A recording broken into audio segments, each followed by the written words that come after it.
Welcome back. This is State of the Nation. Do remember, you can be part of the program. Let's stop the conversation. Tweet at _Gimba Umar. Use the hashtag State of the Nation. Let's get your thoughts come through on the screen. In his speech, Nigeria's President Muhammadu Buhari centered on insecurity and the fight against corruption. He said, so long as corruption holds center stage in Nigeria's affairs, the country will continue to suffer incurable harm. The government seems to have taken this fight to another level. Let's bring in Senior Advocate of Nigeria to look at the many sides of corruption and the fight against it. I want to thank you so much indeed, Tayo Yetibo, Senior Advocate of Nigeria, for coming on State of the Nation. Thank you. What do you make of Mr. President's speech when he says that if we do not contain this corruption, it has the potentials of consuming us as a people? Right. Thanks very much, Gimba. Well, I don't think there's any doubt that corruption has eaten deep into the fabric of the nation, Nigeria. And my personal view is that every right-thinking Nigerian should support the fight against corruption. As a matter of fact, it is part of the policy of the Constitution of Nigeria that the state must adopt measures to abolish corrupt practices. And it will be in line with the provisions of the Constitution for the government to take measures or adopt measures that will ensure that we drive away corruption from the system. But having said that, I think it's very important that in fighting corruption, we must not lose sight of the need to entrench a system that would avoid corruption. It is not sufficient to arrest, try, and jail people. It does not stop corruption. That is the truth. When the president was in power in 1984, the same thing was done. People were arrested, they were tried and jailed. It didn't stop corruption. We must look beyond that. Prevention is better than cure. We must put in place a well-entrenched system that could avoid corrupt practices. What am I saying? We should put our heads together as a nation. Why is it possible for the chief executive of a state to dip his hand into the treasury of the state and take money out in the name of security vote? Why would a public officer who is in charge of public funds be able to go to the central bank, if that had happened, and get money withdrawn? We look beyond the personality, we look at the system. I believe more in the system. So is this a system breakdown? It's a systemic breakdown. So how do we fix it? That's what I'm saying.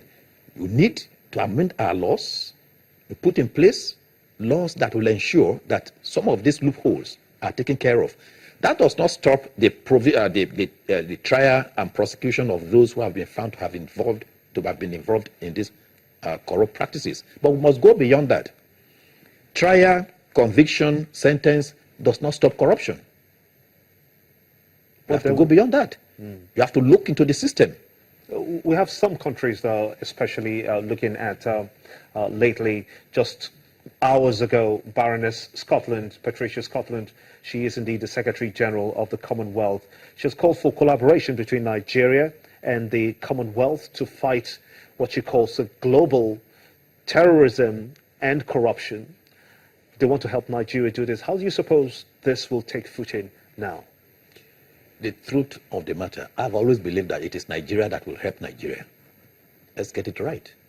Nigerians must first help Nigeria before foreigners can come and help Nigeria. The moment we begin to look towards outsiders to come and solve our problems, we are still deceiving ourselves. We must look inwards first. It is when you are on the right track that outsiders can come and support you. We cannot begin by looking outside. We must look inward for the solutions to our problem. That's my personal belief, that the solution to Nigeria lies in the hands of Nigerians, not outsiders. So what would you subscribe to? I subscribe to the government putting in place now, looking into all these systemic problems. I've identified some of these problems. Why should a single officer be able to have access to funds and be able to make use of it in a manner that contradicted the laid down the provisions? That's a systemic problem. We have to look at it. Why is it possible?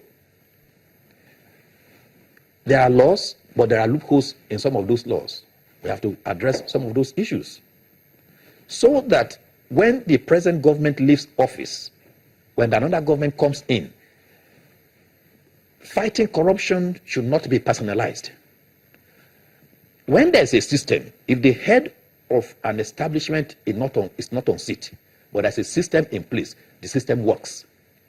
So it is not a question of Mr. X or Mr. President does not like corruption, and therefore I will run away from it. It is the system that should fight corruption, not a single man.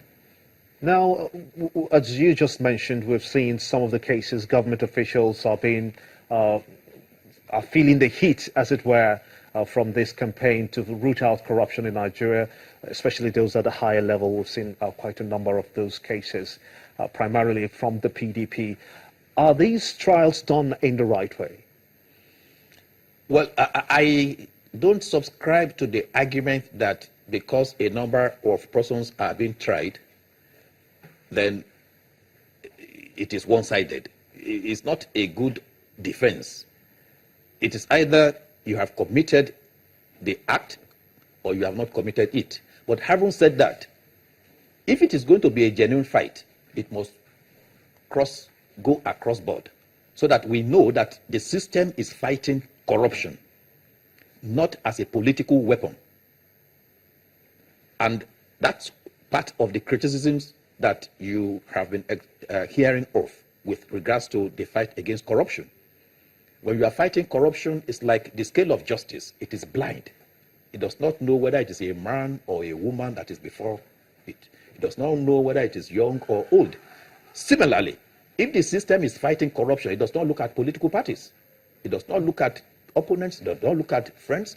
Everybody who has been found to have been engaged in corrupt practice is caught by the system. Now, the government is also taking this fight against corruption to another new level, asking civil servants to declare their assets. What do you make of that? There's nothing wrong. Absolutely nothing wrong. Absolutely nothing wrong. If you earn your salary... Is it constitutionally enshrined in the Constitution that civil servants should declare their assets? Public officers. Civil servants are part of public officers. There's absolutely nothing wrong in asking public officers to declare their assets. I don't see anything wrong in that. Absolutely nothing wrong.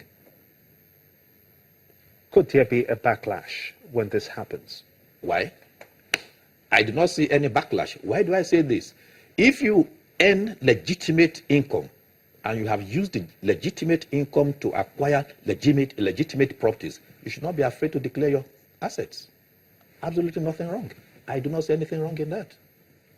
So what would be your final words now that it has gotten to this point of Mr. President's fight against corruption? What are your final words? You see, this is my criticism. It is not we should stop saying Mr. President is fighting corruption.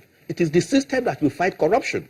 Whether or not Mr. President likes anti-corruption is not the material issue. But he's championing that. No, that is wrong. That is entirely wrong. It is the nation, it is the system that should be fighting corruption. So that when Mr. President is not on seat, the system will continue to fight corruption. That is the point I'm making. We should stop saying Mr. President is fighting corruption. It's not Mr. President that is fighting corruption. Don't personalize it. The moment you begin to personalize it, it means he's not fighting his friends. And he cannot fight his friends. Let's be realistic. When he is the one fighting corruption, he cannot fight his friend. When the system is fighting corruption, the system is blind to his friends. So that is the difference. I don't like that expression, Mr. President is fighting corruption. So what are your final words? Let the system fight corruption. Let the nation fight corruption. So the system is blind. Whether you are a friend of Mr. President, whether you are his brother, you are his... It's material. But if the Mr. President is fighting corruption, he cannot fight his friends. I want to thank you so much indeed, Tayo Yetibo, Senior Advocate of Nigeria, for sharing your thoughts and your time here with us on State of the Nation. Thank you. Thank you so much indeed. Well, now, Nigeria is already bleeding from the impact of a low oil price Now, the revenue deepened month after month. Oil export operations is badly hit following a major crack-up in a giant underwater pipeline estimated to cost $100 million to fix. And this happened at the Forcados export terminal, just to let you in on some of the happenings in the oil and gas sector as well. And that's how it's been on State of the Nation at this time. I want to thank you so much indeed for being a part of it. Do remember, you can tweet at _ Gimba Umar. Let's take the conversation out of the studios. This is State of the Nation, and bye for now.